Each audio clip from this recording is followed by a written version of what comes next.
Dom Casmurro, capítulo 1. Uma noite destas, vindo da cidade para o Engenho Novo, encontrei num trem da Central um rapaz aqui do bairro, que eu conheço de vista e de chapéu. Cumprimentou-me, sentou-se ao pé de mim, falou da lua e dos ministros e acabou recitando-me versos. A viagem era curta e os versos podem ser que não fossem inteiramente maus. Sucedeu, porém, que, como eu estava cansado, fechei os olhos 3 ou 4 vezes, tanto bastou para que ele interrompesse a leitura e metesse os versos no bolso. Continue, disse eu, acordando. Já acabei, murmurou ele. São muito bonitos. Vi-lhe fazer um gesto para tirá-los outra vez do bolso, mas não passou do gesto. Estava amuado. No dia seguinte, entrou a dizer de mim nomes feios e acabou acunhando-me Dom Casmurro. Os vizinhos que não gostam dos meus hábitos reclusos e calados deram curso à alcunha, que afinal pegou. Nem por isso me zanguei. Contei a anedota aos amigos da cidade e eles, por graça, chamam-me assim. Alguns em bilhetes. Dom Casmurro, domingo vou jantar com você. Vou para Petrópolis, Dom Casmurro. A casa é a mesma da Renânia. Vê se deixa essa caverna do Engenho Novo e vá lá passar uns 15 dias comigo. Meu caro Dom Casmurro, não cuide que o dispenso do teatro amanhã. Venha e dormirá aqui na cidade. Dou-lhe camarote, dou-lhe chá, dou-lhe cama, só não lhe dou moça. Não consulte dicionários. Casmurro não está aqui no sentido que eles lhe dão, mas no que lhe pôs o vulgo de homem calado e metido consigo. Dom veio por ironia, para atribuir-me fumos de fidalgo, tudo por estar cochilando. Também não achei melhor título para minha narração. Se não tiver outro daqui até ao fim do livro, vai este mesmo.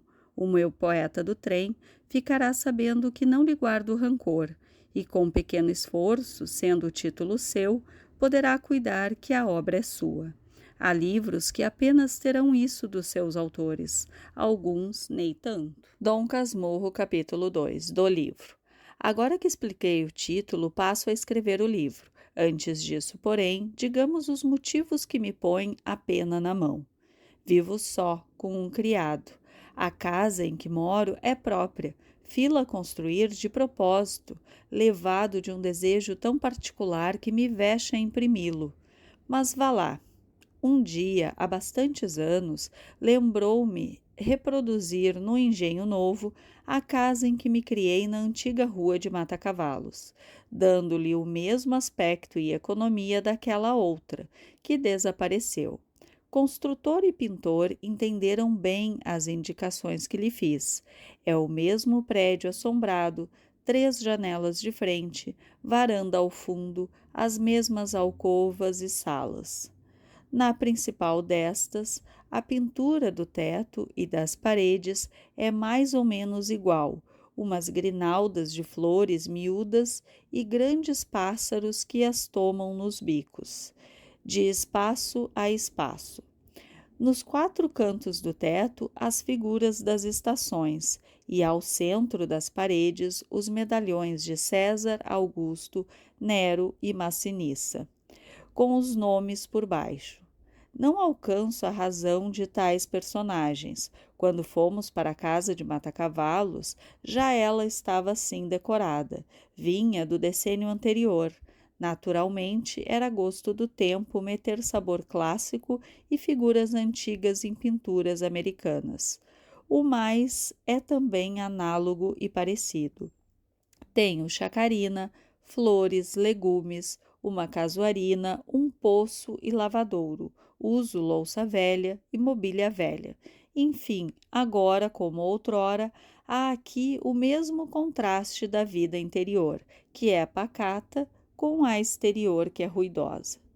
O meu fim evidente era atar as 2 pontas da vida e restaurar na velhice a adolescência. Pois, Senhor, não consegui recompor o que foi, nem o que fui. Em tudo, se o rosto é igual, a fisionomia é diferente. Se só me faltassem os outros, vá. Um homem consola-se mais ou menos das pessoas que perde, mas falto eu mesmo, e esta lacuna é tudo. O que aqui está é mal comparado, semelhante à pintura que se põe na barba e nos cabelos, e que apenas conserva o hábito externo, como se diz nas autópsias, o interno não aguenta a tinta. Uma certidão que me desse 20 anos de idade poderia enganar os estranhos, como todos os documentos falsos, mas não a mim. Os amigos que me restam são de data recente. Todos os antigos foram estudar a geologia dos corpos santos. Quanto às amigas, algumas datam de 15 anos, outras menos, e quase todas creem na mocidade. 2 ou 3 fariam crer nela aos outros, mas a língua que falam obriga muita vez a consultar os dicionários, e tal frequência é cansativa. Entretanto, vida diferente não quer dizer vida pior, é outra coisa. A certos respeitos, aquela vida antiga parece-me despida de muitos encantos que lhe achei, mas é também exato que perdeu muito espinho que a fez molesta, e de memória conserva algumas recordações doce e feiticeira. Em verdade, pouco apareço e menos falo. Distrações raras. A mais do tempo é gasto em hortar, jardinar e ler. Como bem e não durmo mal. Ora, como tudo cansa, esta monotonia acabou por exaurir-me também. Quis variar e lembrou-me escrever um livro. Jurisprudência, filosofia e política acudiram-me, mas não me acudiram as forças necessárias. Depois pensei em fazer uma história dos subúrbios, menos secas que as memórias do padre Luís Gonçalves dos Santos, relativas à cidade. Era obra modesta, mas exigia documentos e datas como preliminares, tudo árido e longo. Foi então que os bustos pintados nas paredes entraram a falar-me e dizer-me que, uma vez que eles não alcançavam restituir-me os tempos idos, pegasse da pena e contasse alguns. Talvez a narração me desse a ilusão e as sombras viessem perpassar ligeiras, como ao poeta, não o do trem, mas o do Fausto. Aí vides outras vezes inquietas sombras. Fiquei tão alegre com esta ideia que ainda agora me treme a pena na mão. Sim, Nero, Augusto, Massinissa e tu, grande César, que me incitas a fazer meus comentários, agradeço-vos o conselho.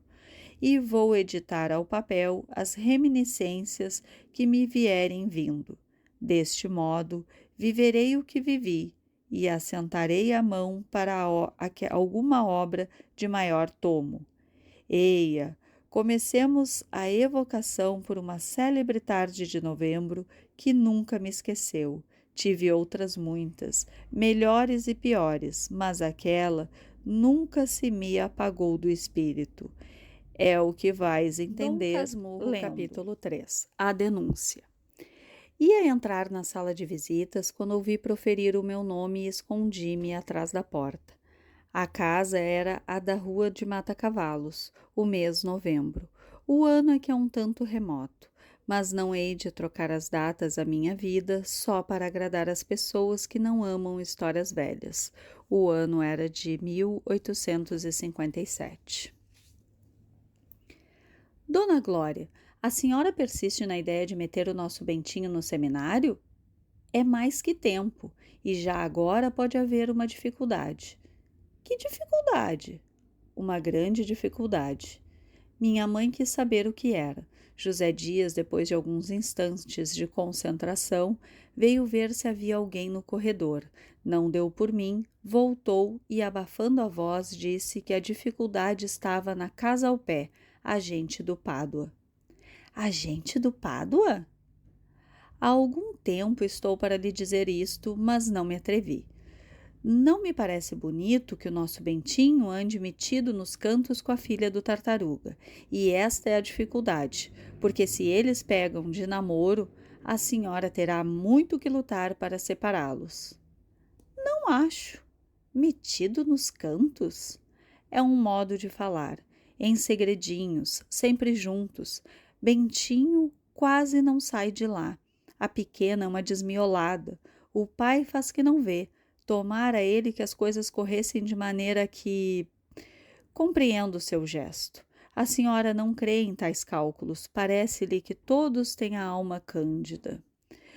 Mas, senhor José Dias, tenho visto os pequenos brincando e nunca vi nada que faça desconfiar. Basta a idade. Bentinho mal tem 15 anos. Capitu fez 14 semana passada. São 2 criançolas.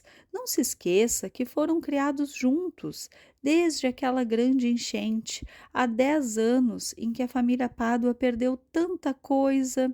Daí vieram as nossas relações. Pois hei de crer. Mano Cosme, que você acha? Tio Cosme respondeu com ora, que traduzido em vulgar queria dizer são imaginações do José Dias. Os pequenos divertem-se, eu divirto-me. Onde está o gamão? Sim, creio que o senhor está enganado. Pode ser, minha senhora. Oxalá tenham razão, mas creia que não falei senão depois de muito examinar. Em todo caso, vai sendo tempo, interrompeu minha mãe. Vou tratar de metê-lo no seminário quanto antes. Bem, uma vez que não perdeu a ideia de o fazer padre, tem-se ganho o principal.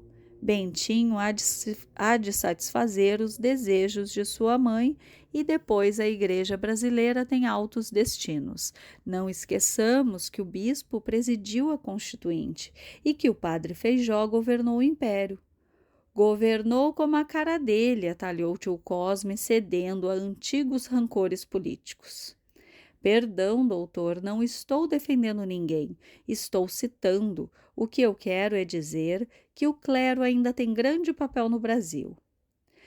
Você o que quer é um capote. Ande, vá buscar o gamão. Quanto ao pequeno, se tem de ser padre, realmente é melhor que não comece a dizer missa atrás das portas. Mas olhe cá, Mana Glória, há mesmo necessidade de fazê-lo padre? É promessa, há de cumprir-se. Sei que você fez promessa, mas uma promessa sim, não sei. Creio que bem pensado. Você, que acha, prima Justina? Eu? Verdade é que cada um sabe melhor de si, continuou o tio Cosme. Deus é que sabe de todos. Contudo, uma promessa de tantos anos. Mas que é isso, Mana Glória? Está chorando?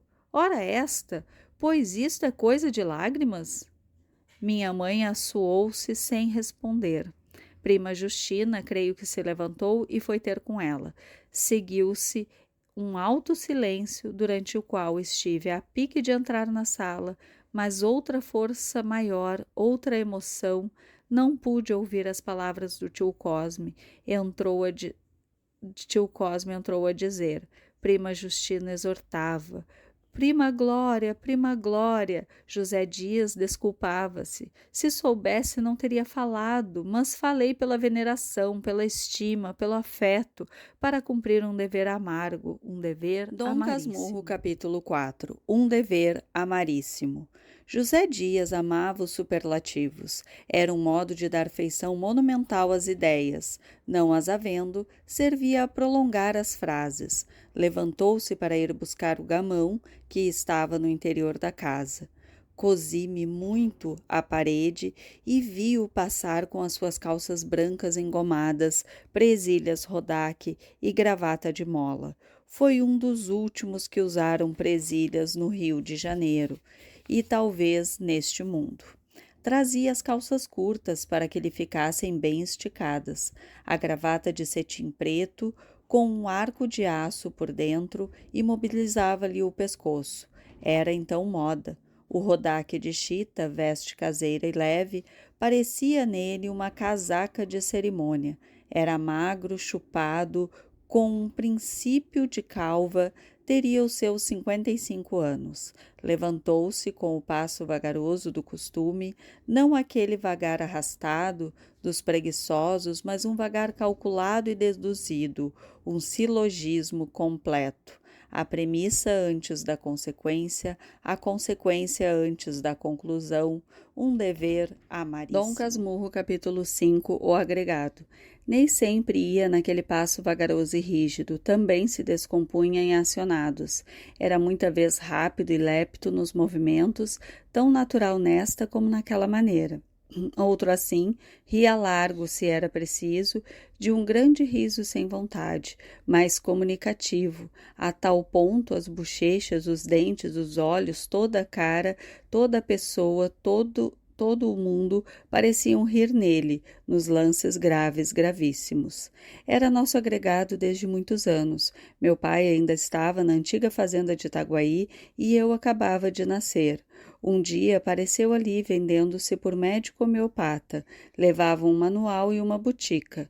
Havia então um andaço de febres. José Dias curou o feitor e uma escrava, e não quis receber nenhuma remuneração. Então meu pai propôs-lhe ficar ali vivendo com um pequeno ordenado. José Dias recusou, dizendo que era justo levar a saúde à casa de sapê do pobre. Quem lhe impede que vá a outras partes? Vá onde quiser, mas fique morando conosco. Voltarei daqui a 3 meses. Voltou dali a 2 semanas, aceitou casa e comida sem outro espêntito, salvo o que quisera dar por festas. Quando meu pai foi eleito deputado e veio para o Rio de Janeiro com a família, ele veio também e teve o seu quarto ao fundo da chácara. Um dia, reinando outra vez febres em Itaguaí, disse-lhe meu pai que fosse ver a nossa escravatura. José Dias deixou-se estar calado, suspirou e acabou confessando que não era médico. Tomara este título para ajudar a propaganda da nova escola, e não o fez sem estudar muito e muito, mas a consciência não lhe permitia aceitar mais doentes.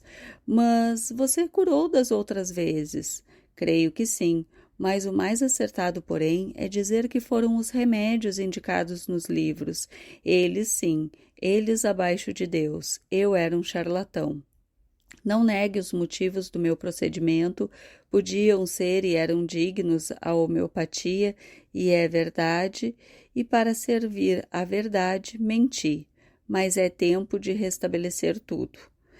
Não foi despedido, como pedia então, meu pai já não podia dispensá-lo, tinha o dom de se fazer aceito e necessário, dava-se por falta dele como de pessoa da família. Quando meu pai morreu, a dor que o pungiu foi enorme. Disseram-me, não lembra. Minha mãe ficou-lhe muito grata e não consentiu que ele deixasse o quarto de chácaras ao 7º dia. Depois da missa, ele foi despedir-se dela. Fique, José Dias. Obedeço, minha senhora. Teve um pequeno legado no testamento, uma apólice e 4 palavras de louvor. Copiou as palavras, encaixilhou-as e pendurou-as no quarto por cima da cama. Esta é a melhor apólice, dizia ele muita vez. Com o tempo, adquiriu certa autoridade na família, certa audiência ao menos. Não abusava e sabia opinar obedecendo. Ao cabo era amigo, não direi ótimo, mas nem tudo é ótimo neste mundo, e não lhe supunhas alma subalterna. As cortesias que fizesse vinham antes do cálculo que da índole. A roupa durava-lhe muito, ao contrário das pessoas que enxovalham depressa o vestido novo, ele trazia o velho escovado e liso, cerzido e abotoado de uma elegância pobre e modesta. Era lido, posto que de atropelo, o bastante para divertir ao serão e à sobremesa, ou explicar algum fenômeno, falar dos efeitos do calor e do frio, dos polos e de Robespierre. Contava muita vez uma viagem que fizera à Europa e confessava que, a não sermos nós, já teria voltado para lá. Tinha amigos em Lisboa, mas a nossa família, dizia ele, abaixo de Deus era tudo. Abaixo ou acima? Perguntou-lhe Cosme um dia. Abaixo, respondeu José Dias, cheio de veneração. E minha mãe, que era religiosa, gostou de ver que ele punha Deus no devido lugar e sorriu aprovando. José Dias agradeceu de cabeça. Minha mãe dava-lhe de quando em quando alguns cobres. Tio Cosme, que era advogado, confiava-lhe a cópia de papéis de autos. Dom Casmurro, capítulo 6. Tio Cosme. Tio Cosme vivia com minha mãe desde que ela enviuvou. Já então era viúvo, como prima Justina, era a casa dos 3 viúvos. A fortuna troca muita vez as mãos à natureza. Formado para as serenas funções do capitalismo, tio Cosme não enriquecia no fórum, ia comendo. Tinha o escritório na antiga Rua das Violas, perto do júri, que era no extinto aljube. Trabalhava no crime. José Dias não perdia as defesas orais de tio Cosme. Era quem lhe vestia e despia a toga, com muitos cumprimentos no fim. Em casa, referia os debates. Tio Cosme, por mais modesto que quisera ser, sorria de persuasão. Era gordo e pesado, tinha respiração curta e os olhos dorminhocos. Uma das minhas recordações mais antigas era vê-lo montar todas as manhãs a besta, que minha mãe lhe deu e que o levava ao escritório.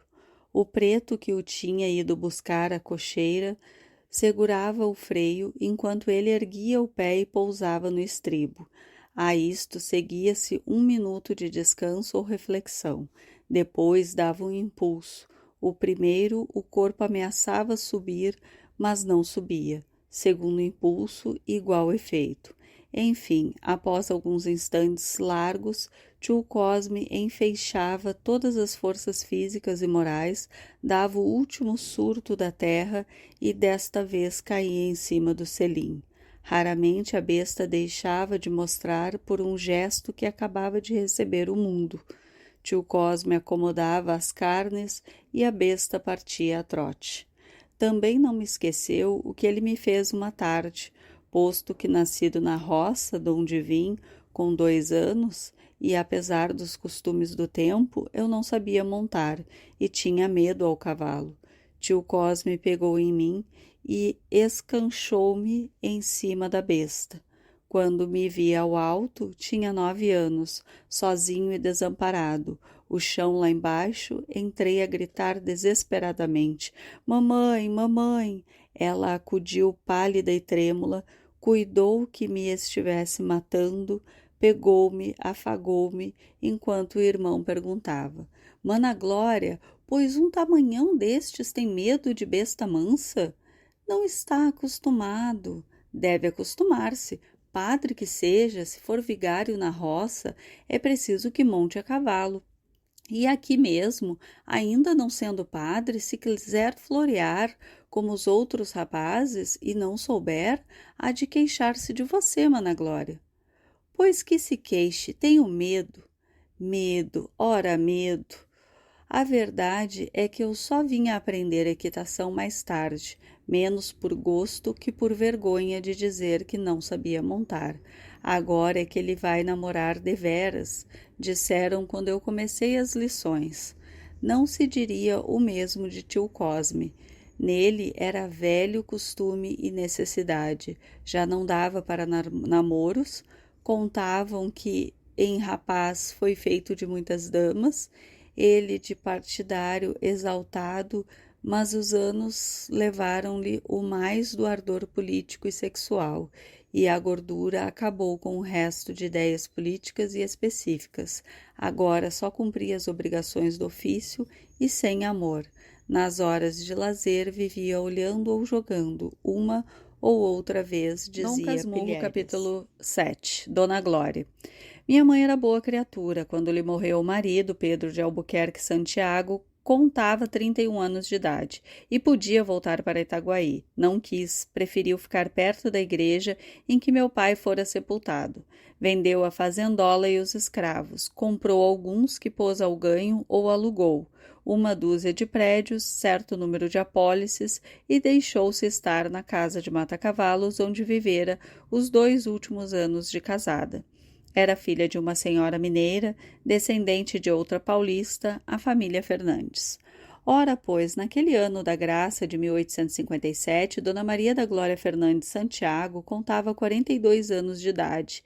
Era ainda moça e bonita, mas teimava em esconder os saldos da juventude, por mais que a natureza quisesse preservá-la da ação do tempo.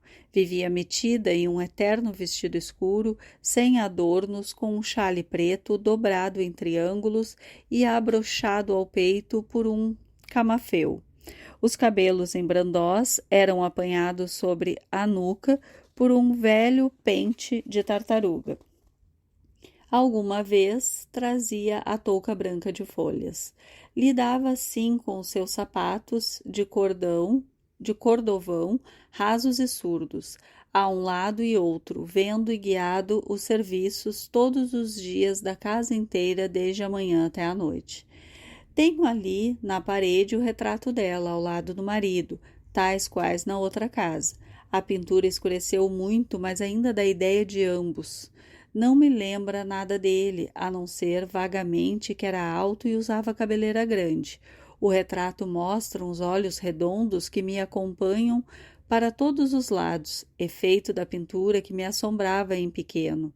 O pescoço sai de uma gravata preta de muitas voltas, a cara é toda rapada, salvo um trechinho pegado às orelhas. O da minha mãe mostra que era linda. Contava então 20 anos e tinha uma flor entre os dedos. No painel parece oferecer a flor ao marido. O que se lê na cara de ambos é que, se a felicidade conjugal pode ser comparada à sorte grande, eles a tiraram no bilhete comprado de sociedade. Concluo que não se devem abolir as loterias. Nenhum premiado as acusou ainda de imorais, como ninguém taxou de má a buceta de Pandora, por lhe ter ficado a esperança no fundo. Em alguma parte há de ela ficar. Aqui os tenho, os 2 bem casados de outrora, os bem amados, os bem-aventurados, que se foram desta para uma outra vida, continuar um sonho provavelmente. Quando a loteria e Pandora me aborrecem, ergo os olhos para eles e esqueço os bilhetes brancos e a buceta fatídica. São retratos que valem por originais. O de minha mãe, estendendo a flor ao marido, parece dizer: sou toda sua, meu guapo cavalheiro. O de meu pai, olhando para a gente, faz este comentário: vejam como esta moça me quer. Se padeceram moléstias? Não sei. Não sei como, não sei se tiveram desgostos. Era criança e comecei por não ser nascido. Depois da morte dele, lembra-me que ele chorou muito. Mas aqui estão os retratos de ambos, sem que o encardido do tempo lhes tirasse a primeira expressão. São como fotografias instantâneas da felicidade. Dom Casmurro, capítulo 8. É tempo. Mas é tempo de tornar aquela tarde de novembro uma tarde clara e fresca, sossegada como a nossa casa e o trecho da rua em que morávamos. Verdadeiramente foi o princípio da minha vida. Tudo o que sucedera antes foi como pintar e vestir das pessoas que tinham de entrar em cena, o acender das luzes, o preparo das rabecas, a sinfonia. Agora é que eu ia começar a minha ópera. A vida é uma ópera, dizia-me um velho tenor italiano que aqui viveu e morreu, e explicou-me um dia a definição, em tal maneira que me fez crer nela. Talvez valha a pena dá-la. Dom Casmurro, capítulo 9. A ópera. Já não tinha voz, mas teimava em dizer que a tinha. O desuso é que me faz mal, acrescentava. Sempre que uma companhia nova chegava da Europa, ia o empresário e expunha-lhe todas as injustiças da terra e do céu. O empresário cometia mais uma, e ele saía a bradar contra a iniquidade. Trazia ainda os bigodes dos seus papéis. Quando andava, apesar de velho, parecia cortejar uma princesa de Babilônia. Às vezes cantarolava, sem abrir a boca. Algum trecho ainda mais idoso do que ele, ou tanto, vozes assim abafadas são sempre possíveis. Vinha aqui jantar comigo algumas vezes. Uma noite, depois de muito chianti, repetiu-me a definição do costume, e como eu lhe dissesse que a vida tanto podia ser uma ópera como uma viagem de mar ou uma batalha, abanou a cabeça e replicou: a vida é uma ópera, e uma grande ópera. O tenor e o barítono lutam pelo soprano, em presença do baixo e dos comprimários, quando não são o soprano e o contralto que lutam pelo tenor, em presença do mesmo baixo e dos mesmos comprimários. Há coros numerosos, muitos bailados, e a orquestra é excelente. Mas, meu caro Marcolini, que? E depois de beber um gole de licor, pousou o cálice e expôs-me a história da criação com palavras que vou resumir. Deus é o poeta, a música é de Satanás, jovem maestro de muito futuro que aprendeu no Conservatório do Céu. Rival de Miguel, Rafael e Gabriel, não tolerava a procedência que eles tinham na distribuição dos prêmios. Pode ser também que a música em demasia doce e mística daqueles outros contradiscípulos fosse aborrecível ao seu gênio essencialmente trágico. Tramou uma rebelião que foi descoberta a tempo e ele expulso do conservatório. Tudo se teria passado sem mais nada se Deus não houvesse escrito um libreto de ópera, do qual abrira mão por entender que tal gênero de recreio era impróprio da sua eternidade. Satanás levou o manuscrito consigo para o inferno, com o fim de mostrar que valia mais que os outros, e acaso, para reconciliar-se com o céu, compôs a partitura e, logo que acabou, foi levá-la ao Padre Eterno. Senhor, não desaprendi as lições recebidas, disse-lhe. Aqui tendes a partitura, escutai-a, emendai-a, fazei-a executar, e se a achardes digna das alturas, admiti-me com ela a vossos pés. Não, retorquiu o Senhor, não quero ouvir nada. Mas, Senhor, nada, nada. Satanás suplicou ainda, sem melhor fortuna, até que Deus, cansado e cheio de misericórdia, consentiu em que a ópera fosse executada, mas fora do céu. Creio um teatro especial, este planeta, e inventou uma companhia inteira com todas as partes primárias e comprimárias, coros e bailarinos. Ouvi agora alguns ensaios. Não quero saber de ensaios, basta-me haver composto o libreto. Estou pronto a dividir contigo os direitos de autor. Foi talvez um mal esta recusa. Dela resultaram alguns desconcertos que a audiência previa e a colaboração amiga teriam evitado com efeito a lugares em que o verso vai para a direita e a música para a esquerda. Não fala quem diga que nisso mesmo está a beleza da composição, fugindo à monotonia. E assim explicam o terceiro do Éden e a área do Abel, os coros da guilhotina e da escravidão. Não é raro que os mesmos lances se reproduzam sem razão suficiente. Certos motivos cansam a força da repetição. Também há obscuridades. O maestro abusa das massas corais, cobrindo muita vez o sentido de um modo confuso. As partes orquestrais são, aliás, tratadas com grande perícia, tal é a opinião dos imparciais. Os amigos do maestro querem que dificilmente se possa achar obra tão bem acabada.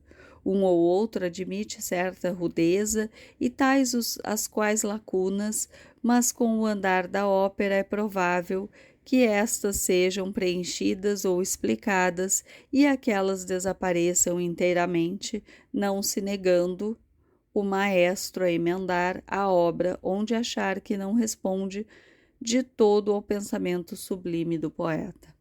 Já não dizem o mesmo os amigos destes. Juram que o libreto foi sacrificado, que a partitura corrompeu o sentido da letra, e posto seja bonita em alguns lugares e trabalhada com arte em outras, é absolutamente diversa e até contrária ao drama. O grotesco, por exemplo, não está no texto do poeta, é uma excrescência para imitar as mulheres patuscas de Windsor. Este ponto é contestado pelos satanistas com alguma aparência de razão. Dizem eles que, ao tempo em que o jovem Satanás compôs a grande ópera, nem essa farsa nem Shakespeare eram nascidos. Chegam a afirmar que o poeta inglês não teve outro gênio senão transcrever a letra da ópera com tal arte e fidelidade que parece ele próprio o autor da composição, mas evidentemente é um plágio. Esta peça, concluiu o velho tenor, durará enquanto durar o teatro, não se podendo calcular em que tempo será ele demolido por inutilidade astronômica. O êxito é crescente. Poeta e músico recebem pontualmente os seus direitos autorais, que não são os mesmos, porque a regra da divisão é aquilo da escritura. Muitos são chamados, poucos os escolhidos. Deus recebe em ouro, Satanás em papel. Tem graça. Graça? Brandou ele com fúria, mas aquietou-se logo e replicou: Caro Santiago, eu não tenho graça. Eu tenho horror à graça. Isto que digo é a verdade pura e última. Um dia, quando todos os livros forem queimados por inúteis, há de haver algum, pode ser que tenor e talvez italiano, que ensine esta verdade aos homens. Tudo é música, meu amigo. No princípio era o dó, e do dó fez-se o ré, e etc. Este cálice, e enchia-o novamente. Este cálice é um breve estribilho. Não se ouve? Também não se ouve o pau nem a pedra, mas tudo cabe na mesma ópera. Capítulo 10. Aceito a teoria. Que é demasiada metafísica para um só tenor, não há dúvida, mas a perda da voz explica tudo, e há filósofos que são, em resumo, tenores desempregados. Eu, leitor amigo, aceito a teoria do meu velho Marcolini, não só pela verossimilhança, que é muita vez toda a verdade, mas porque a minha vida se casa bem à definição. Cantei um duo terníssimo, depois um trio, depois um quartur. Mas não adiantemos. Vamos à primeira parte, em que eu vim a saber que já cantava, porque a denúncia de José Dias, meu caro leitor, foi dada principalmente a mim. A minha Dom que ele Casmurro, me denunciou. capítulo 11. A promessa. Tão depressa vi desaparecer o agregado no corredor, deixei o esconderijo e corri à varanda do fundo. Não quis saber de lágrima nem da causa que as fazia verter a minha mãe. A causa eram provavelmente os seus projetos eclesiásticos, e a ocasião destes é a que vou dizer por já ser então história velha, datava de 16 anos. Os projetos vinham do tempo em que fui concebido. Tendo-lhe nascido morto o primeiro filho, minha mãe pegou-se com Deus para que o segundo vingasse, prometendo, se fosse varão, metê-lo na igreja. Talvez esperasse uma menina. Não disse nada a meu pai, nem antes nem depois de me dar à luz. Contava fazê-lo quando eu entrasse para a escola, mas enviou voo antes disso. Viúva, sentiu o terror de separar-se de mim, mas era tão devota, tão temente a Deus, que buscou testemunhas da obrigação confiando a promessa a parentes e familiares, unicamente para que nos separássemos o mais tarde possível. Fez-me aprender em casa primeiras letras, latim e doutrina por aquele padre Cabral, velho amigo do tio Cosme que ia jogar às noites. Prazos largos são fáceis de subscrever, a imaginação os faz infinito. Minha mãe esperou que os anos viessem vindo. Entretanto, ia me afeiçoando à vida da igreja. Brincos de criança, livros devotos, imagens de santos, conversação de casa, tudo convergia para o altar. Quando íamos à missa, dizia-me sempre que era para aprender a ser padre e que reparasse no padre, não tirasse os olhos do padre. Em casa, brincava de missa, um tanto às escondidas, porque minha mãe dizia que missa não era coisa de brincadeira. Arranjávamos um altar, Capitu e eu. Ela servia de sacristão e alternávamos o ritual, no sentido de dividirmos a hóstia entre nós. A hóstia era sempre um doce. No tempo em que brincávamos assim, era muito comum ouvir a minha vizinha: "Hoje haverá missa?" Eu já sabia o que isso queria dizer, respondia afirmativamente e ia pedir hóstia por outro nome. Voltava com ela, arranjávamos o altar, engrolávamos o latim e precipitávamos as cerimônias. Dominus non sum dignus. Isto que eu devia dizer 3 vezes, penso que só dizia uma, tal era a guludice do padre e do sacristão. Não bebíamos vinho nem água, não tínhamos o primeiro e a segunda viria tirar-nos o gosto do sacrifício. Ultimamente não me falavam já do seminário, a tal ponto que eu supunha ser negócio findo. 15 anos não havendo vocação, pediam antes o seminário do mundo que o de Senhor José. Minha mãe ficava muita vez a olhar para mim como alma perdida, ou pegava-me na mão a pretexto de nada para apertá-la muito. Dom Casmurro, capítulo 7. Na varanda. Parei na varanda, ia tonto, atordoado, as pernas bambas, o coração parecendo querer sair-me pela boca fora. Não me atrevia a descer a chácara e passar ao quintal vizinho.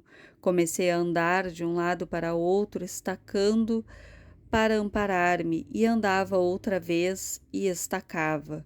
Vozes confusas repetiam o discurso de José Dias, sempre juntos, em segredinhos.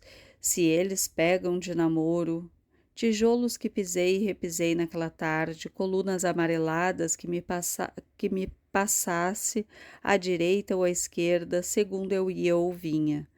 Em vós me ficou a melhor parte da crise, a sensação de um gozo novo, que me envolvia em mim mesmo, e logo me dispersava e me trazia arrepios, e me derramava não sei que bálsamo interior.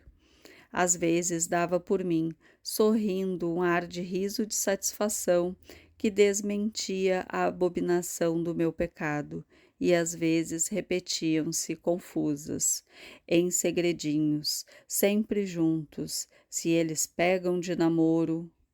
Um coqueiro, vendo-me inquieto e adivinhando a causa, murmurou de cima de si que não era feio que os meninos de 15 anos andassem nos cantos com as meninas de 14. Ao contrário, os adolescentes daquela idade não tinham outro ofício, nem os cantos outra utilidade. Era um coqueiro velho, e eu cria nos coqueiros velhos, mais ainda que nos velhos livros. Pássaros, borboletas, uma cigarra que ensaiava o estilo toda a gente viva do ar, era da mesma opinião. Com que então eu amava Capitu e Capitu a mim? Realmente andava cozido às saias dela, mas não me ocorria nada entre nós que fosse deveras secreto. Antes dela ir para o colégio, eram tudo travessuras de criança. Depois que saiu do colégio, é certo que não estabelecendo logo a antiga intimidade, mas esta voltou pouco a pouco, e no último ano era completa. Entretanto, a matéria das nossas conversações era a de sempre. Capitu chamava-me às vezes bonito, mocetão, uma flor, outras pegava-me nas mãos para contar-me os dedos e comecei a recordar esses e outros gestos e palavras, o prazer que sentia quando ela me passava a mão pelos cabelos, dizendo que os achava lindíssimos. Eu, sem fazer o mesmo aos dela, dizia que os dela eram muito mais lindos que os meus. Então Capitu abanava a cabeça com uma grande expressão de desengano e melancolia, tanto mais de espantar quanto que tinha os cabelos realmente admiráveis, mas eu retorquia chamando-lhe maluca.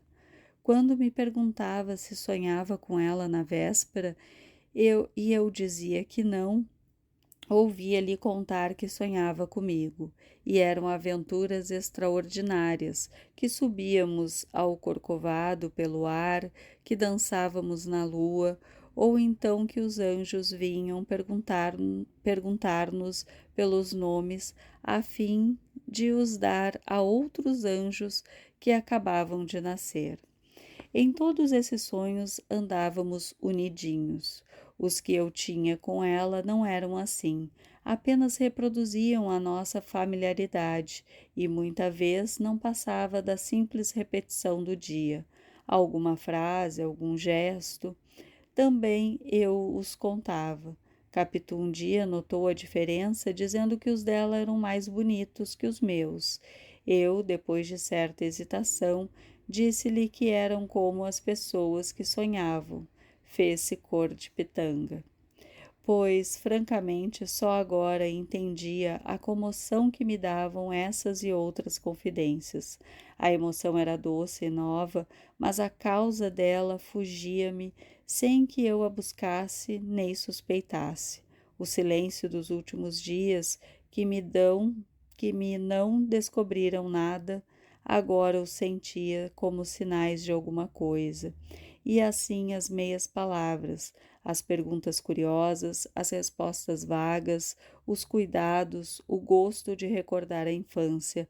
Também adverti que era fenômeno recente, acordar com o pensamento em Capitu e escutá-la de memória, e estremecer quando lhe ouvia os passos.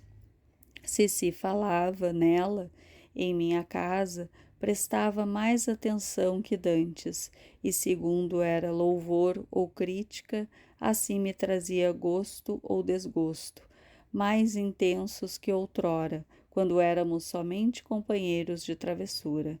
Cheguei a pensar nela durante as missas daquele mês. Nos intervalos, é verdade, mas com exclusivíssimo também. Tudo isso me era agora apresentado pela boca de José Dias, que me denunciava a mim mesmo e a quem eu perdoava tudo. O mal que dissera, o mal que fizera e o que pudesse vir de um ou de outro. Naquele instante, a eterna verdade não valeria mais que ele, nem a eterna bondade, nem as demais virtudes eternas.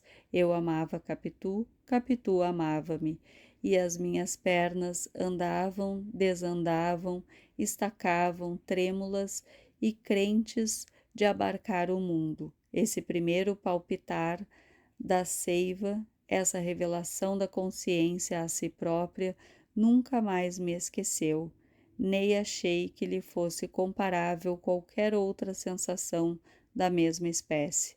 Naturalmente, por ser minha, naturalmente também por Dom ser Casmurro, a capítulo primeira. 13. Capitu. De repente ouvi brandar uma voz de dentro de casa ao pé. Capitu! E no quintal. Mamãe! E outra vez na casa. Vem cá! Não me pude ter, as pernas desceram-me, os 3 degraus que davam para a chácara e caminharam para o quintal vizinho. Era costume delas, às tardes e às manhãs também, que as pernas também são pessoas, apenas inferiores aos braços, e valem de si mesmas quando a cabeça não as rede por meio de ideias. As minhas chegaram ao pé do muro. Havia ali uma porta de comunicação, mandada rasgar por minha mãe, quando o Capitu e eu éramos pequenos. A porta não tinha chave nem tramela, abria-se empurrando de um lado ou puxando de outro, e fechava-se ao peso de uma pedra pendente de uma corda.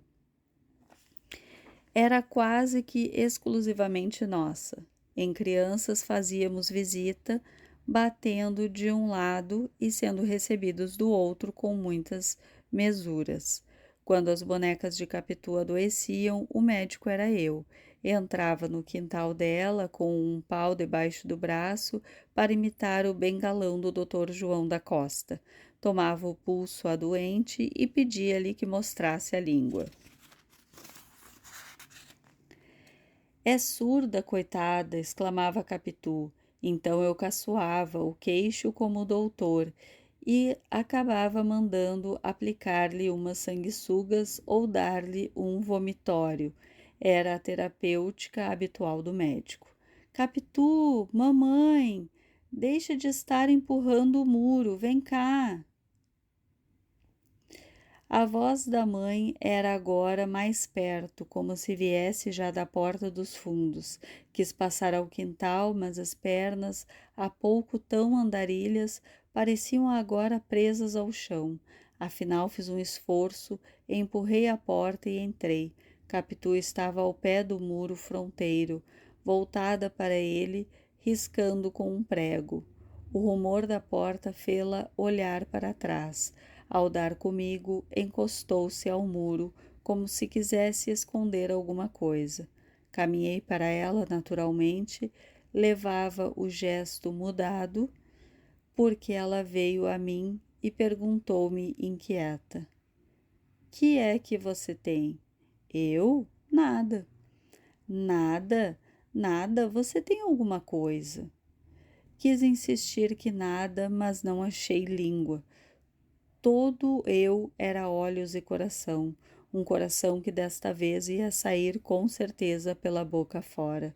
Não podia tirar os olhos daquela criatura de 14 anos, alta, forte e cheia, apertada em um vestido de chita meio desbotado, os cabelos grossos feitos em 2 tranças, com as pontas atadas, uma à outra à moda do tempo, desciam-lhe pelas costas.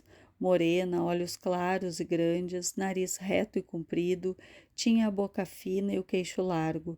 As mãos, a despeito de alguns ofícios rudes, eram curadas com amor, não cheiravam a sabões finos nem água de toucador, mas com água do poço e sabão comum trazia-as sem mácula.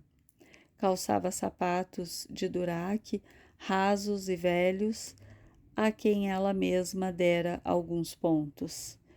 Que é que você tem? Repetiu. Não é nada, balbuciei finalmente. E mandei logo. É uma notícia? Notícia de quê? Pensei que ia dizer-lhe que ia entrar para o seminário e espreitar a impressão que lhe faria. Se a contentasse, é que realmente gostava de mim, se não, é que não gostava. Mas todo esse cálculo foi obscuro e rápido. Senti que não poderia falar claramente. Tinha agora à vista não sei como. Então, você sabe. Nisto, olhei para o muro, o lugar em que ela estivera riscando, escrevendo ou esburacando, como dissera a mãe. Vi os riscos abertos e lembrou-me o gesto que ela fizera para cobri-los. Então quis vê-los de perto e dei um passo. Capitu agarrou-me, mas mais ou menos por temer que eu acabasse fugindo, ou por negar de outra maneira, correu diante e apagou o escrito. Foi o mesmo que acender em mim o desejo de Dom ler o que Casmurro, era. capítulo 14. A inscrição. Tudo o que contei no fim do outro capítulo foi obra de um instante. O que se lhe seguiu foi ainda mais rápido. Dei um pulo e, antes que ela repassasse o muro, li estes dois nomes abertos ao prego e assim dispostos: Bento, Capitolina. Voltei-me para ela, Capitu tinha os olhos no chão. Ergueu-os devagar e ficamos a olhar um para o outro. Confissão de crianças. Tu valias bem 2 ou 3 páginas, mas quero ser poupado. Em verdade, não falamos nada. O muro falou por nós. Não nos movemos, as mãos é que se estenderam pouco a pouco, todas 4, pegando-se, apertando-se, fundindo-se. Não marquei a hora exata daquele gesto, devia tê-la marcado.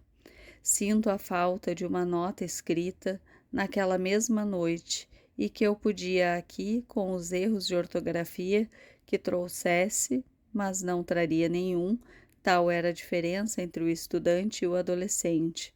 Conhecia as regras do escrever, sem suspeitar as do amar. Tinha orgias de latim e era virgem de mulheres. Não soltamos as mãos, nem elas se deixaram cair de cansadas ou de esquecidas. Os olhos fitavam-se e desfitavam-se, e depois de vagarem ao perto, tornaram a meter-se uns pelos outros. Padre Futuro estava assim diante dela como de um altar, sendo uma das faces a espíndola e a outra o evangelho. A boca podia ser cálice, os lábios a patena. Faltava dizer a missa nova, por um latim que ninguém aprende e é a língua católica dos homens. Não me tenhas por sacrilégio, leitora minha devota. A limpeza da intenção leva o que puder haver menos crucial no estilo. Estávamos ali com o céu em nossas mãos, unindo os nervos, fazia das 2 criaturas uma só, mas uma só criatura seráfica. Os olhos continuaram a dizer coisas infinitas, as palavras de boca é que nem tentavam sair, tornavam ao coração caladas. Dom Casmurro, capítulo 15. Outra voz repentina. Outra voz repentina, mas desta vez uma voz de homem. Vocês estão jogando siso? Era o pai de Capitu, que estava à porta dos fundos ao pé da mulher. Soltamos as mãos depressa e ficamos atrapalhados. Capitu foi ao muro e, com o prego, disfarçadamente, apagou os nossos nomes escritos. Capitu, papai, não me estragues o reboco do muro. Capitu riscava sobre o riscado para apagar bem o escrito. Pádua saiu ao quintal a ver o que era, mas já a filha tinha começado outra coisa, um perfil que disse ser o retrato dele. E tanto podia ser dele como da mãe. Fê-lo rir era o essencial. De resto, ele chegou sem cólera, todo meigo, apesar do gesto duvidoso, ou menos que duvidoso, em que nos apanhou. Era um homem baixo e grosso, pernas e braços curtos, costas abauladas, donde lhe veio a alcunha de tartaruga que José Dias lhe pôs. Ninguém lhe chamava assim lá em casa, era só o agregado. Vocês estavam jogando siso? Perguntou. Olhei para o pé de sabugueiro que ficava perto, Capitu respondeu por nós. Estávamos, sim, senhor, mas Bentinho ri logo, não aguenta. Quando eu cheguei à porta, não ria. Já tinha rido das outras vezes. Não pode, papai, quer ver? E séria, fitou em mim olhos convidando-me ao jogo. O susto é naturalmente sério, eu estava ainda sob a ação do que trouxe a entrada de Pádua e não fui capaz de rir, por mais que devesse fazê-lo para legitimar a resposta de Capitu. Esta, cansada de esperar, desviou o rosto dizendo que eu não ria daquela vez, por estar ao pé do pai. E nem assim ri. Há coisas que só se aprendem tarde. É mister nascer com elas para fazê-la cedo. E melhor é naturalmente cedo que artificialmente tarde. Capitu, às 2 voltas, foi ter com a mãe, que continuava à porta da casa, deixando-nos a mim e ao pai encantados dela. O pai, olhando para ela e para mim, dizia-me, cheio de ternura: Quem dirá que esta pequena tem 14 anos? Parece 17. Mamãe está boa? Continuou, voltando-se inteiramente para mim. Está. Há muitos dias que não a vejo, estou com vontade de dar um capote ao doutor, mas não tenho podido. Ando com trabalhos da repartição em casa, escrevo todas as noites, que é um desespero, negócio de relatório. Você já viu o meu gaturamo? Está ali no fundo, e agora mesmo buscar a gaiola. Ande ver que o meu desejo era nenhum cresce facilmente, sem ser preciso jurar pelo céu nem pela terra. Meu desejo era ir atrás de Capitu e falar-lhe agora do mal que nos esperava. Mas o pai era o pai, e demais amava particularmente os passarinhos. Tinha-os de várias espécies, cor e tamanho. A área que havia no centro da casa era cercada de gaiolas de canários que faziam cantando um barulho de todos os diabos. Trocava pássaros com outros amadores, comprava-os, apanhava-os no próprio quintal, armando alçapões. Também se adoeciam, tratava deles como se Dom fosse Casmurro, gente. capítulo 16. O administrador interino.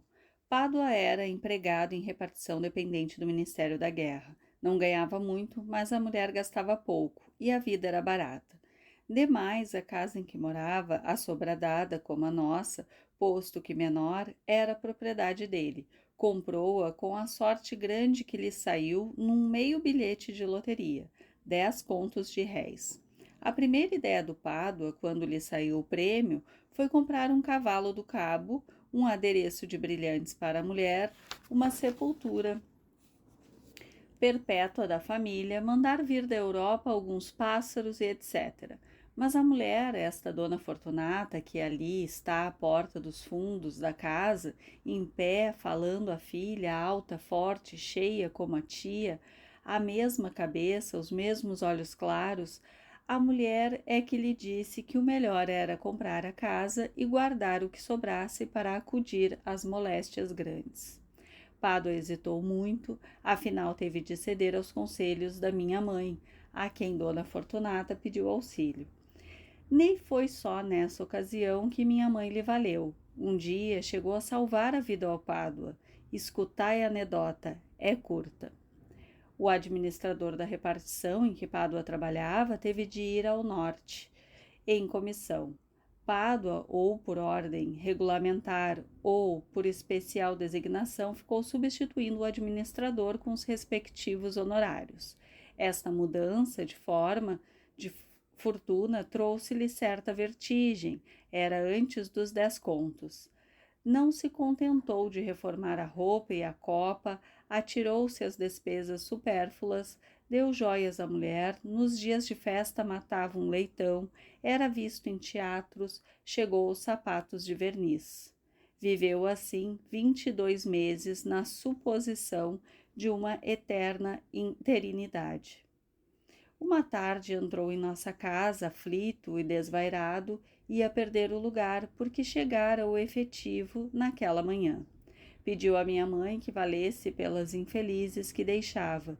Não podia sofrer a desgraça, matava-se. Minha mãe falou-lhe com bondade, mas ele não entendia coisa nenhuma. Não, minha senhora, não consentirei em tal vergonha. Fazer descer a família, tornar atrás, já disse, mato-me. Não hei de confessar à minha gente esta miséria. E os outros, que dirão os vizinhos, e os amigos, e o público? Que público, senhor Pádua? Deixe-se disso, seja homem. Lembre-se de que sua mulher não tem outra pessoa. E que há de fazer? Pois um homem, seja homem, ande.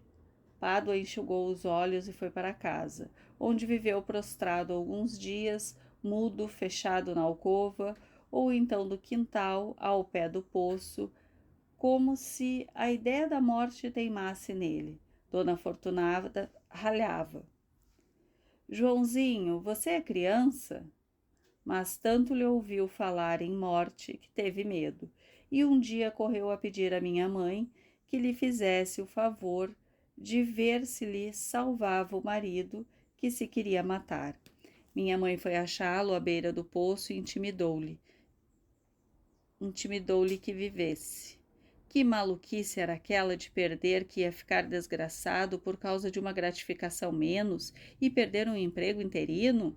Não, senhor, devia ser homem, pai de família, imitar a mulher e a filha. Pádua obedeceu. Confessou que acharia forças para cumprir a vontade de minha mãe. Vontade minha não, obrigação sua. Pois seja obrigação, não desconheço que é assim mesmo. Nos dias seguintes, continuou a entrar e sair de casa, cosido à parede, cara no chão. Não era o mesmo homem que estragava o chapéu em cortejar a vizinhança. Risonho, olhos no ar, antes mesmo da administração interina. Vieram as semanas, a ferida foi sarando, Pádua começou a interessar-se pelos negócios domésticos, a cuidar dos passarinhos, a dormir tranquilo às noites e às tardes, a conversar e dar notícias da rua.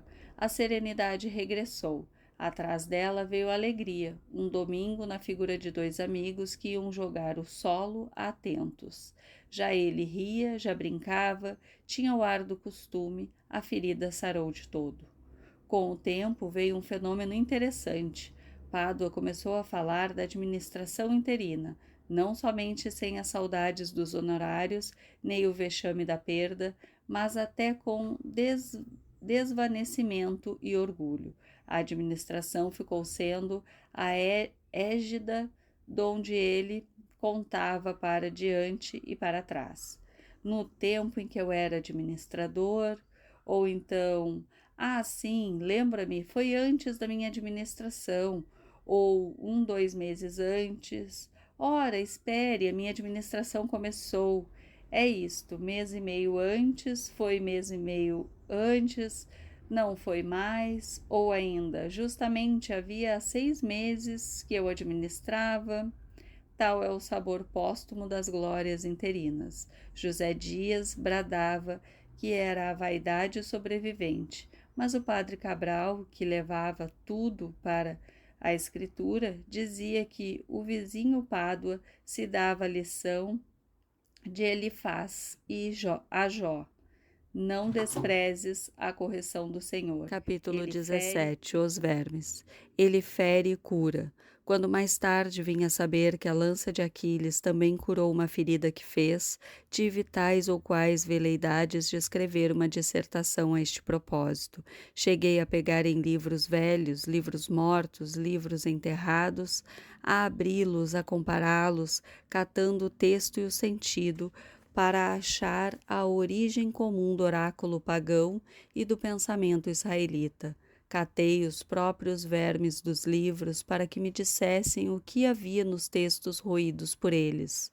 Meu senhor, respondeu-me um longo verme gordo, nós não sabemos absolutamente nada dos textos que roemos, nem escolhemos o que roemos, nem amamos ou detestamos o que roemos, nós roemos.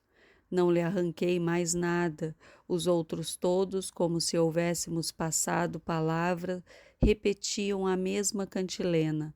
Talvez esse discreto silêncio sobre os textos roídos fosse ainda um modo de roer. Capítulo 18. Um plano. Pai nem mãe foram ter conosco. Quando Capitu e eu, na sala de visita, falávamos do seminário. Com os olhos em mim, Capitu queria saber que notícias era o que me afligia tanto. Quando lhe disse o que era, fez-se cor de cera. Mas eu não quero, acudi logo, não quero entrar em seminários, não entro, é escusado terminarem comigo, não entro. Capitu a princípio não disse nada, recolheu os olhos, meteu-os em si e deixou-se estar com as pupilas vagas e surdas, a boca entreaberta, toda parada. Então eu, para dar força às afirmações, comecei a jurar que não seria padre. Naquele tempo, jurava muito e rijo, pela vida e pela morte. Jurei pela hora da morte que a luz me faltasse na hora da morte se fosse para o seminário. Capitu não parecia crer nem descrer, não parecia sequer ouvir, era uma figura de pau. Quis chamá-la, sacudi-la, mas faltou-me ânimo. Essa criatura que brincara comigo, que pulara, dançara, creio até que dormira comigo, deixava-me agora com os braços atados e medrosos. Enfim, tornou a si, mas tinha a cara lívida e rompeu nestas palavras furiosas. Beata, Carola, papamissas! Fiquei aturdido. Capitu gostava tanto de minha mãe e minha mãe dela, que eu não podia entender tamanha explosão. É verdade que também gostava de mim e naturalmente mais ou melhor, ou de outra maneira, coisa bastante a explicar, o despeito que lhe trazia a ameaça da separação, mas os impropérios, como entender que lhe chamasse nomes tão feios, e principalmente para deprimir costumes religiosos que eram os seus? Que ela também ia à missa, e 3 ou 4 vezes minha mãe é que a levou na nossa velha sege. Também lhe dera um rosário, uma cruz de ouro e um livro de hora. Quis defendê-la, mas Capitu não me deixou. Continuou a chamá-la de Beata e Carola, em voz tão alta que tive medo fosse ouvida dos pais. Nunca a vi tão irritada como então. Parecia disposta a dizer tudo a todos, cerrava os dentes, abanava a cabeça. Eu, assustado, não sabia que fizesse. Repetia os juramentos, prometia ir naquela mesma noite declarar em casa, por nada neste mundo entraria no seminário. Você entra. Não entro? Você verá se entra ou não. Calou-se outra vez. Quando tornou a falar, tinha mudado. Não era ainda a Capitu do costume, mas quase. Estava séria, sem aflição, falava baixo.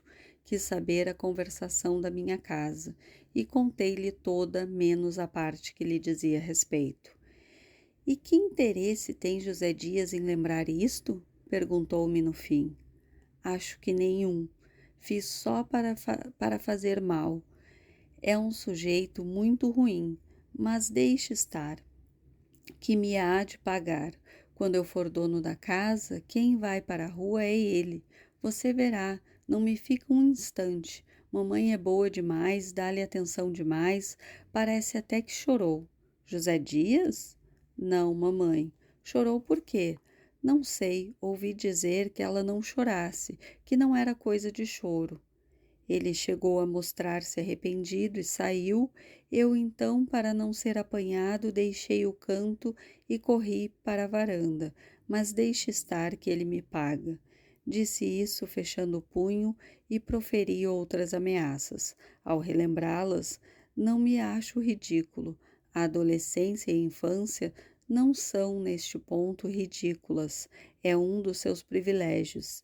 Este mal ou este perigo começa na mocidade, cresce na madureza e atinge o maior grau na velhice.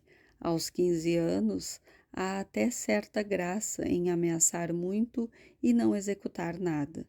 Capitu refletia. A reflexão não era coisa rara nela, e conheciam-se as ocasiões pelo apertado dos olhos. Pediu-me algumas circunstâncias, mas as próprias palavras de uns e de outros e o tom delas. Como eu não queria dizer o ponto inicial da conversa, que era ela mesma, não lhe pude dar toda a significação. A atenção de Capitu estava agora particularmente nas lágrimas de minha mãe. Não acabava de entendê-las. Em meio disto, confessou que certamente não era por mal que minha mãe me queria fazer padre. Era a promessa antiga dela, que, temente a Deus, não podia deixar de cumprir. Fiquei tão satisfeito de ver que assim, espontaneamente, reparava as injúrias que lhe saíram do peito pouco antes, que peguei a mão dela e apertei-a muito. Capitu deixou-se ir rindo. Depois a conversa entrou a cochilar e dormir. Tínhamos chegado à janela.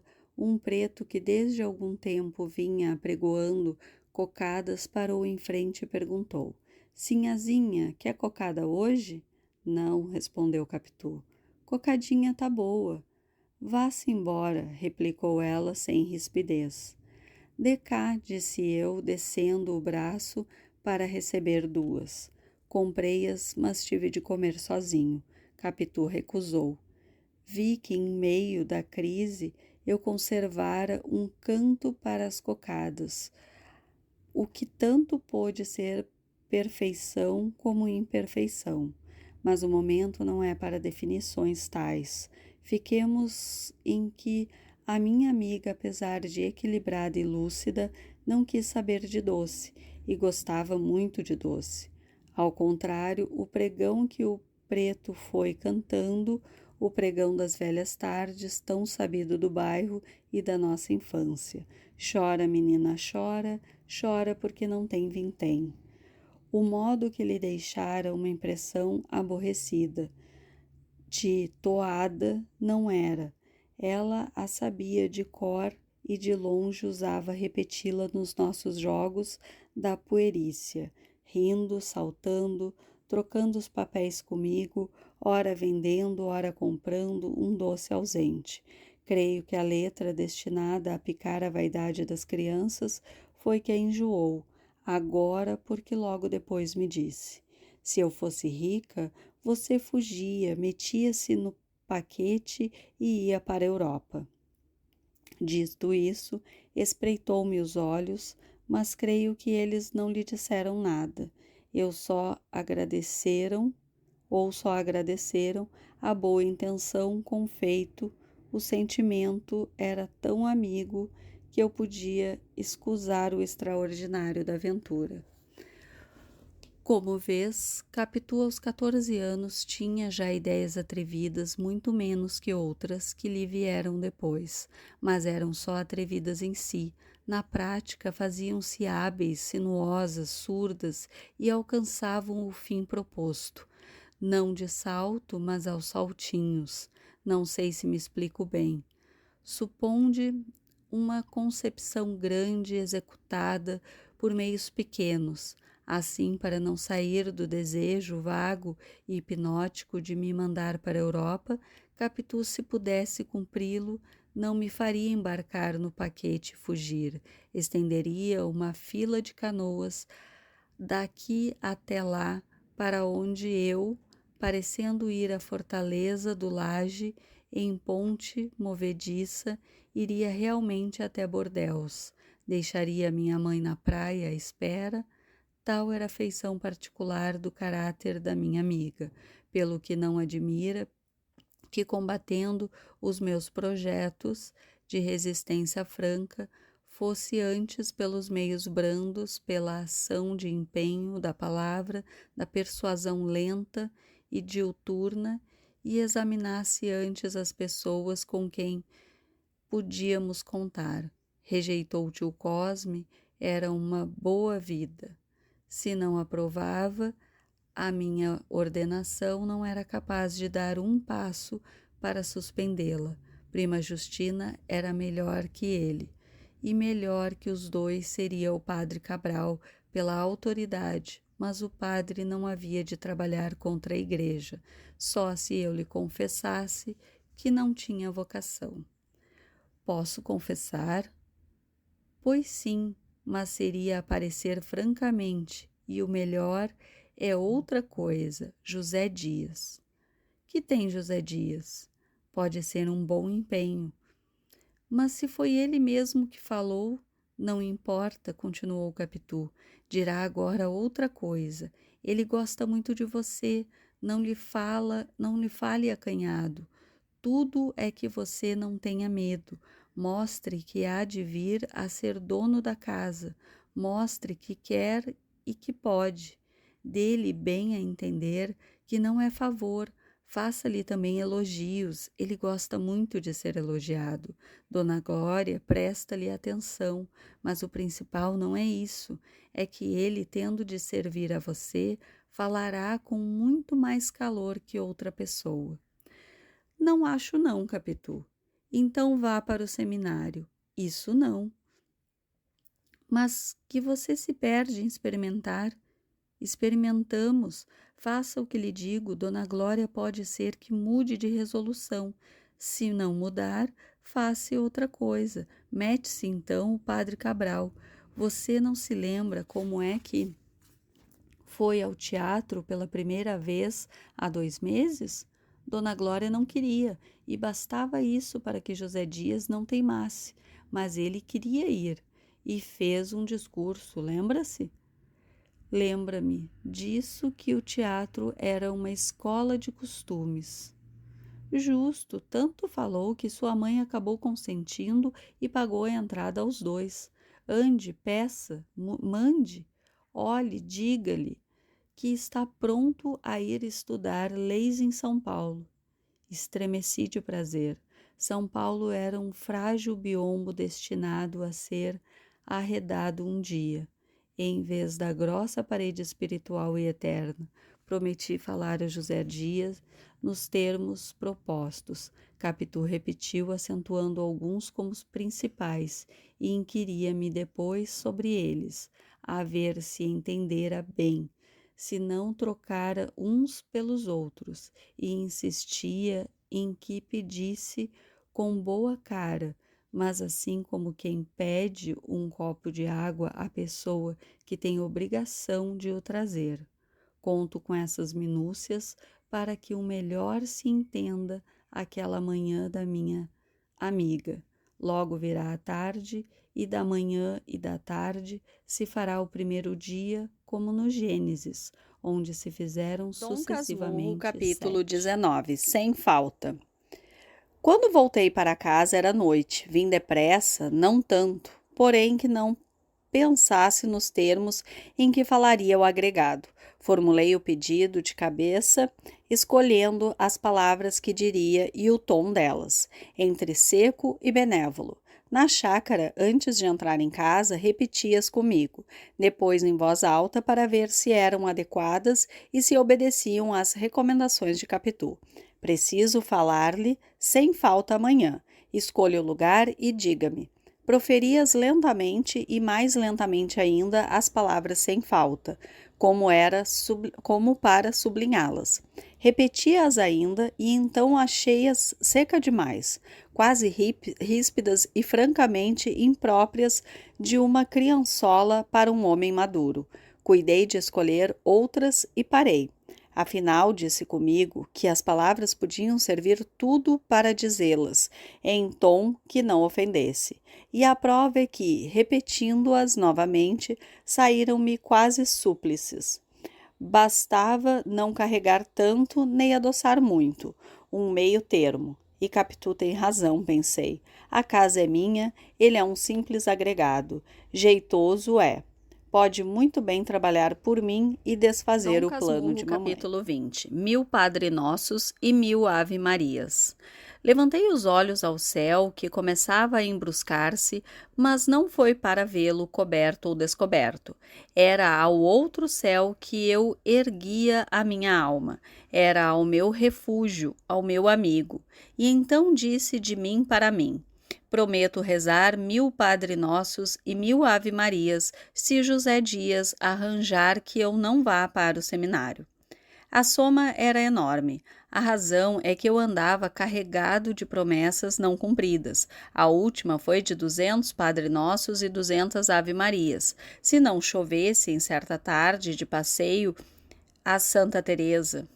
Não choveu, mas eu não rezei as orações. Desde pequenino costumava-me a pedir ao céu os seus favores, mediante orações que diria se eles viessem. Disse as primeiras, as outras foram adiadas e à medida que se amontoavam iam sendo esquecidas. Assim cheguei ao número de 20, 30, 50, entrei nas centenas e agora no milhar. Era um modo de peitar a vontade divina pela quantia das orações. Além disso, cada promessa nova era feita e jurada no sentido de pagar a dívida antiga. Mas vão lá matar a preguiça de uma alma que a trazia do berço e não a sentia atenuada pela vida. O céu fazia-me o favor, eu adiava a paga, afinal perdi-me nas contas. 1000, repeti comigo. Realmente a matéria do benefício era agora imensa, não menos que a salvação ou naufrágio da minha existência inteira. 1000. Era preciso uma soma que pagasse os atrasados todos. Deus podia, muito bem irritado com os esquecimentos, negar-se a ouvir-me sem muito dinheiro. Homem grave, é possível que estas agitações de meninos te enfadem, se é que não as acha ridículas. Sublimes não eram. Cogitei muito no modo de resgatar a dívida espiritual. Não acha outra espécie em que, mediante a intenção, tudo se cumprisse, fechando a escrituração da minha consciência moral sem déficit. Mandar dizer 100 missas ou subir de joelhos a ladeira da glória para ouvir ir à Terra Santa, tudo o que as velhas escravas me contavam de promessas célebres, tudo me acudia sem se fixar de vez no espírito. Era muito duro subir uma ladeira de joelhos, devia feri-los por força. A Terra Santa ficava muito longe, as missas eram numerosas, podiam empenhar-me outra vez a alma.